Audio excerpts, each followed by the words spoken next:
Final practical আজি হ'ল 28 এপ্ৰিল আৰু আজিয়ে কিন্তু হায়াৰ ছেকেণ্ডাৰী অৰ্থাৎ এছএছ ফাইনাল এক্সামিনেশ্যন ৰিজাল্টটো ঘোষণা কৰিব আৰু ৰাতিপুৱা 10:30 লগে লগে আপোনালোকে ৰিজাল্টটো চাব পাৰিব। এতিয়া ৰিজাল্টটো কেনেকৈ চাব পাৰিব সেইটোৱে আটাইতকৈ গুৰুত্বপূৰ্ণ বিষয়।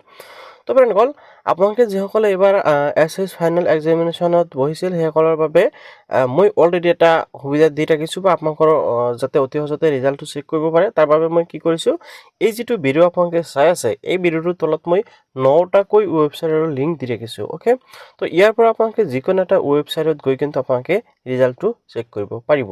আৰু প্ৰথম যিটো ৱেবছাইটৰ লিংক আছে সেইটো হ'ল ডাইৰেক্ট অফিচিয়েল ৱেবছাইটৰ লিংক, আৰু সেই লিংকত ক্লিক কৰিলে বৰ্তমানো আপোনালোকে এনেকৈ দেখিবলৈ পাব Assam state school education board division 2 আপোনালোকে দেখিবলৈ পাইছে, আৰু এছএছ ফাইনেল এক্সামিনেশ্যন ৰিজাল্ট 2026 আপোনালোকে দেখিবলৈ পাব।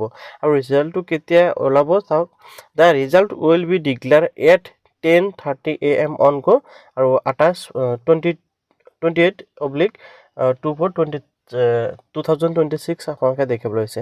তো ৰিজাল্টটো যেতিয়া নেকি লাইভ হ'ব তেতিয়া জাষ্ট আপোনালোকে ইয়াৰ ওপৰত ক্লিক কৰিলে এই যিটো পপ আপ হৈ আছে ইয়াৰ ওপৰত আপোনালোকে ক্লিক কৰিলে কি হ'ব, আপোনালোকৰ ডাইৰেক্ট ৰোল আৰু নাম্বাৰ বহাবলৈ অপশ্যন আহিব, আৰু আপোনালোকে ৰোল আৰু নাম্বাৰ বহাই আপোনালোকে ইজিলি আপোনালোকৰ ৰিজাল্টটো চেক কৰিব পাৰিব।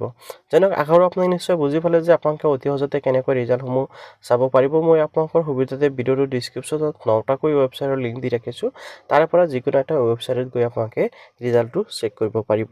তো এইখিনিতে মই আপোনালোকক এটা কথাই ক'ব বিচাৰোঁ, আপোনালোকে যিসকলে এইবাৰ এছএছ ফাইনেল এক্সামিনেশ্যনত বহিছিল সেইসকলে যাতে সকলোৰে ফলাফল ভালে আহে তাৰে কামনা কৰি মই ভিডিঅ'টো সমাপ্ত কৰিছোঁ।